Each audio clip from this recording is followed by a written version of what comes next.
Welcome to She's Got This, the podcast for ambitious women who want to grow and scale their business and use the power of intentional energy direction to design their very best life. I'm your host, Christine Gallagher, award-winning business coach and mindset mentor to female entrepreneurs.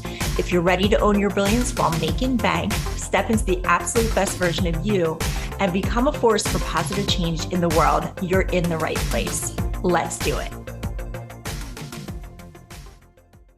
Hi, everybody. Welcome to She's Got This. I'm Christine Gallagher, and I'm super excited that you're here with me today. So very early on in my business, I remember something that happened that's still very clear to me to this day.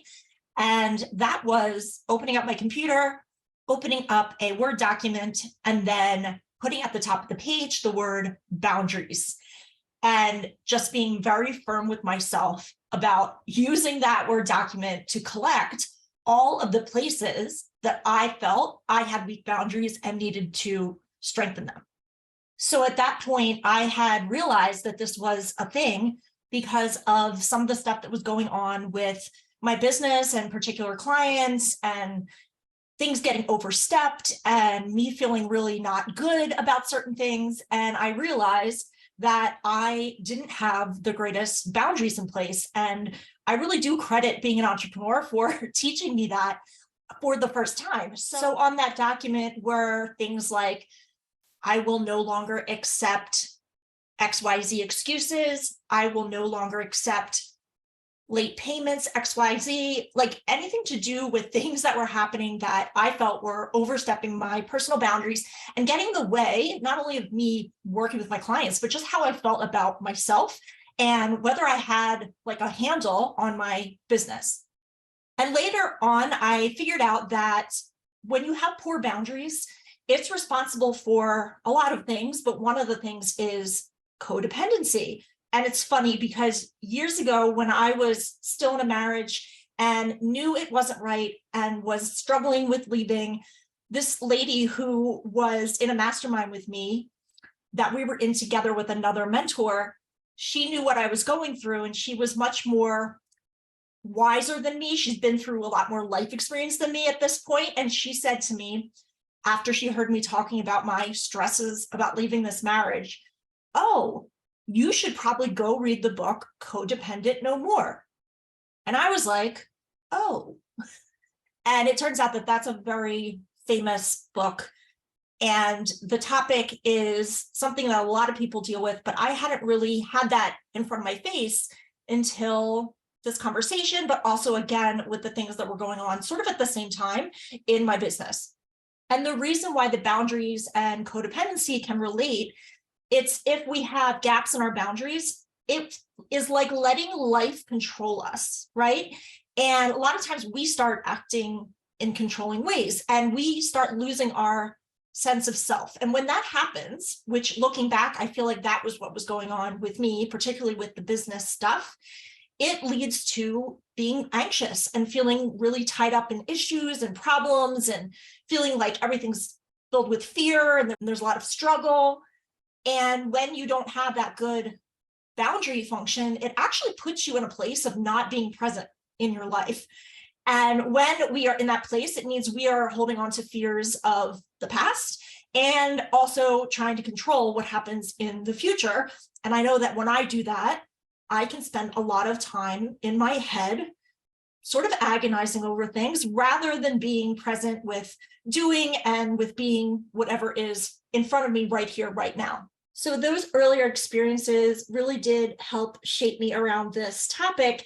And at the time, I was a little bit hard on myself because I was like, oh, I've really been screwing things up because I have this not so great boundary function going on. And so I kind of was a little bit harsh on myself, but looking back, I know that I was just trying to make things better for myself, for the people I worked with, for the people who worked on my team, anything like that. And so, yes, I felt like I'd F things up, but I also felt like I was putting a solution in place and putting my foot down and saying no more. One thing about boundaries is they actually define who we are. So they help establish things like, what isn't me? Who isn't me? And they help us have this ownership over ourselves and protection of ourselves. And people know what boundaries mean when we're talking about material objects, but a lot of times they don't understand it when it comes to implementing more spiritual or physical or mental or emotional boundaries for themselves. And sometimes when we are the one who is not respecting somebody else's boundaries, we don't even see that as we're doing something wrong. We actually think that we're doing the right thing. And it's because we don't understand that every individual has ownership, right, over their life. And we don't think in those terms. A lot of us just want to help or, again, think we're doing the right things.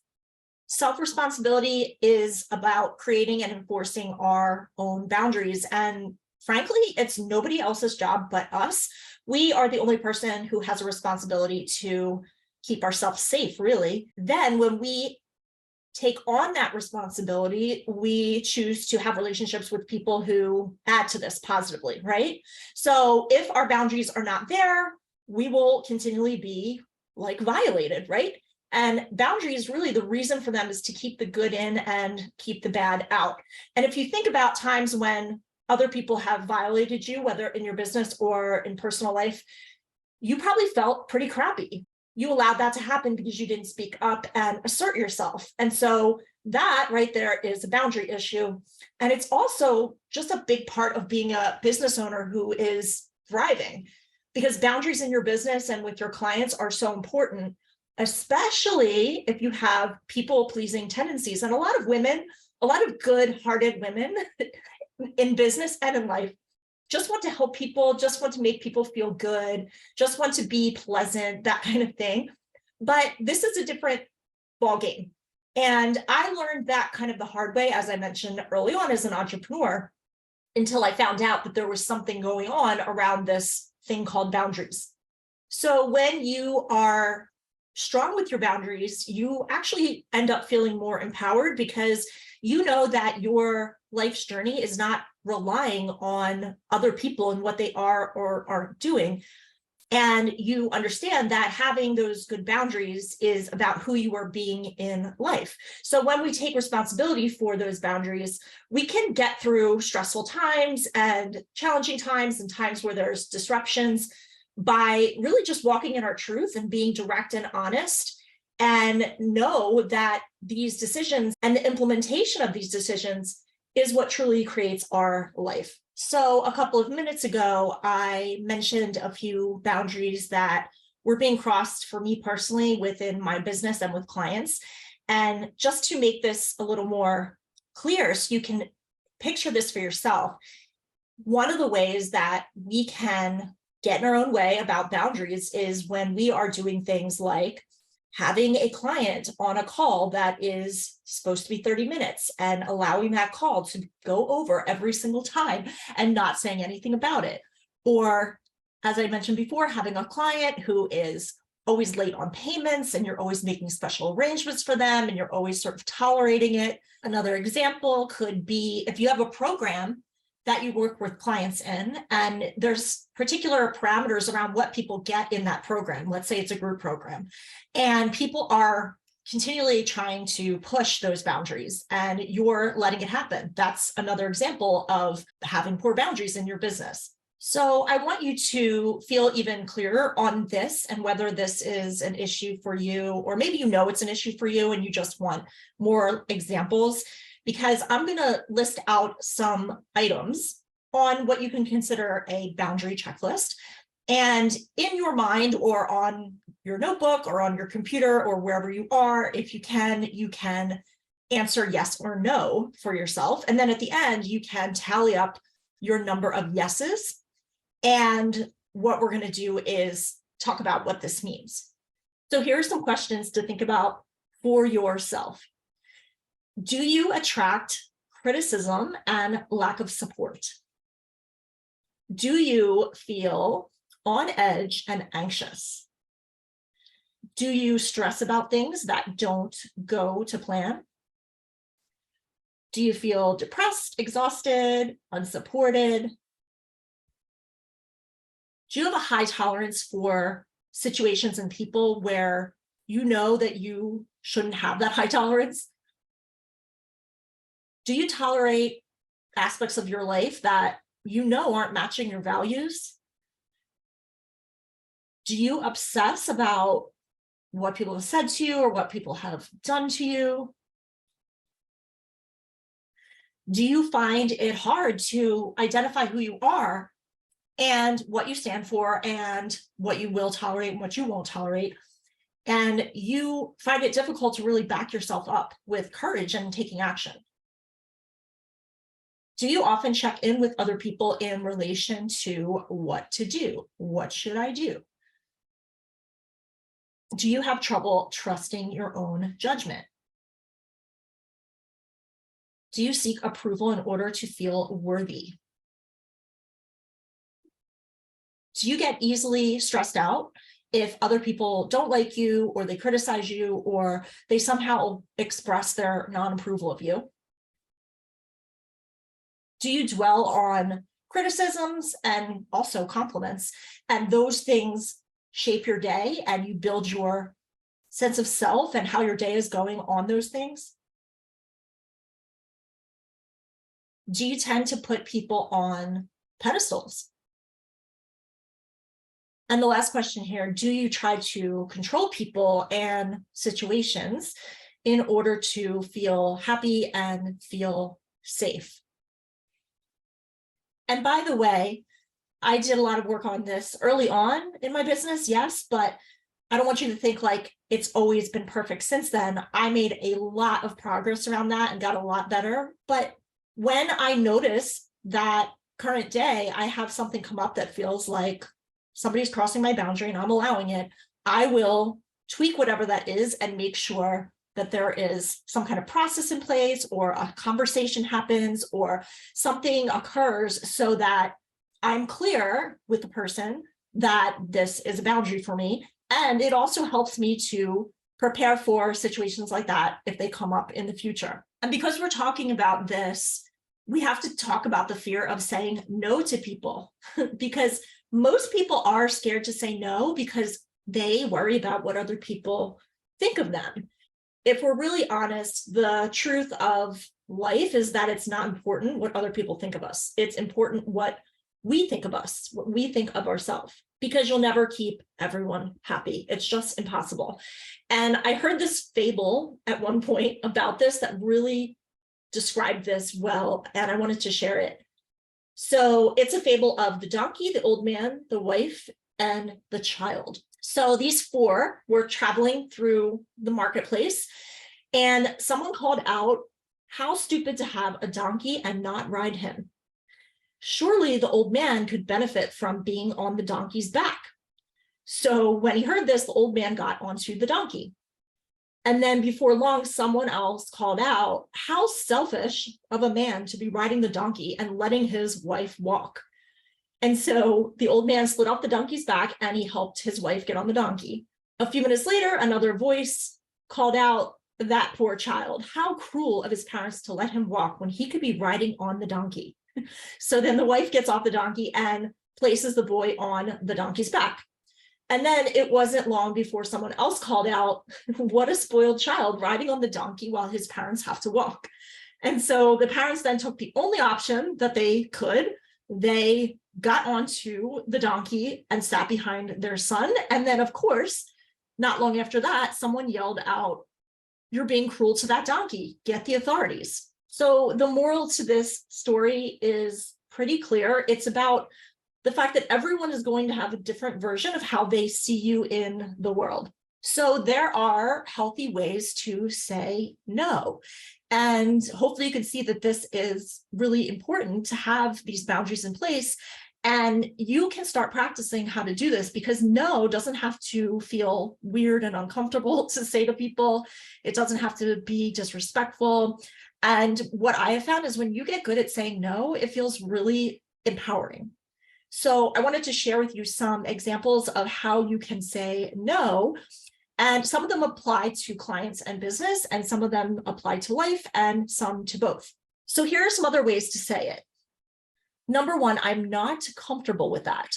So that's a great way to say no, because you are applying emotional honesty by like expressing the truth of what your body is actually telling you. Another one would be, I have another commitment. And I actually love this one because it doesn't matter what the commitment is. Maybe it's just like sitting with your family, spending time with them, or maybe it's watching Netflix, or maybe you're in the bathtub. But the thing is, you don't have to justify or explain what your commitment is.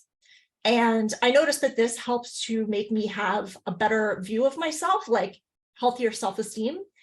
And it's also helping you avoid having to like lie to get out of something, right? You could just be honest and not be like, oh, this isn't a good enough reason. Another one is, something has come up that needs my attention. So don't feel guilty that you're letting people down, because unexpected things happen and it does sometimes throw your schedule off. And it's really silly to offer to help people when something in your life needs your urgent attention. So just know that people will find another way to get support if you choose not to be available.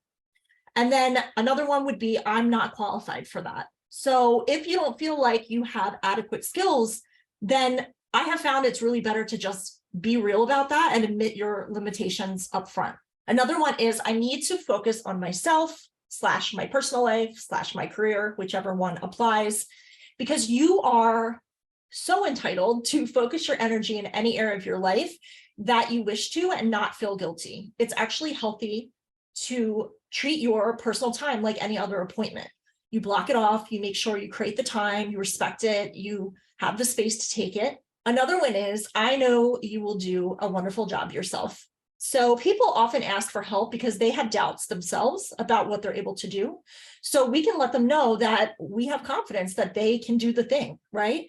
And you may be empowering them rather than disabling them, sort of, right, by making that statement. And especially true with clients. It's very easy to enable clients if you're not careful. Another one, I know of someone who could help you. So this is really clear. It just means that connecting people is a valuable service that you can offer in that moment. Another one, not right now, but I can do it later. So if you do want to help, but you don't have time, just say it. Offer to help at a time that is later or a later date, because they're going to find somebody else if they can't wait for you. That's just the truth. And then finally, just simply the word no, because sometimes it's totally cool to just say no, especially if other methods of saying no are being argued. And one thing I've done with clients and with programs is, in some cases, especially when there's situations or programs where I could see that boundaries might be easily crossed or trampled, I will actually include in the guidelines of the program when they join a statement about boundaries. It can really help you to have it on paper and not have to start to think, how do I verbalize this? And do I have to keep reminding them of this? Stating it up front in a document and just having it there as part of the materials is very strong.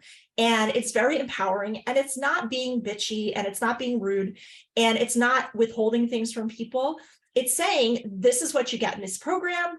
These are the things that you don't get. These are the boundaries that I expect you to hold. So for example, in one of the documents I have in a program, it talks about the hours I work and how I'm not going to be in the Facebook group answering questions in, let's say, the evenings and on weekends, right?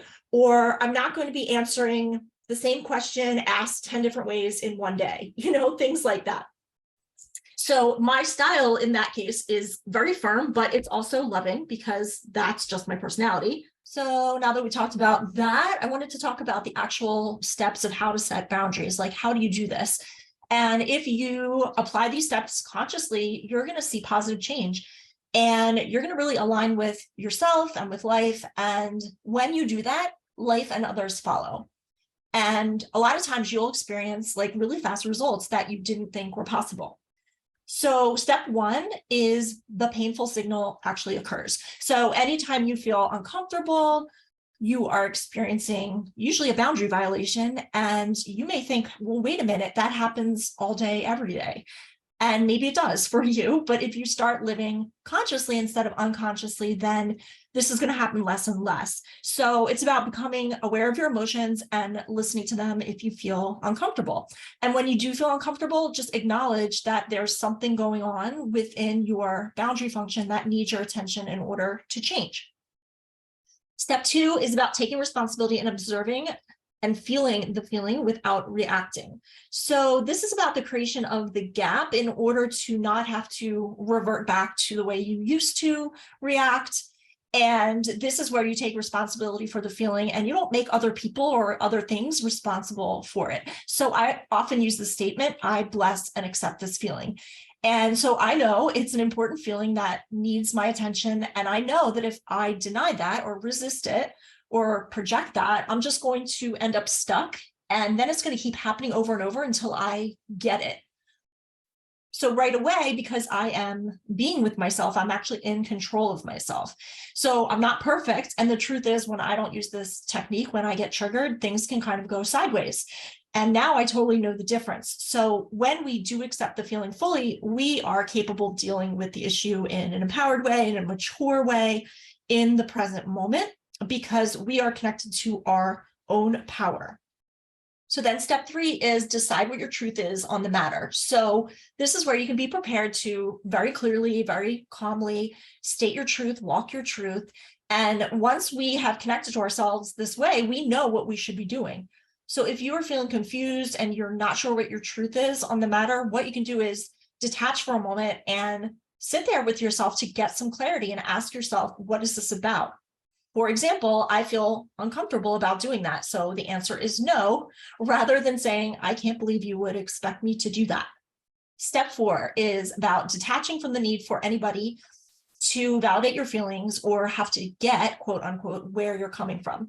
So if you are relying on somebody else to validate your feelings and understand your point of view, what happens is your emotions and your mental state will be dictated by that person. So nobody else needs to get you. You need to get you.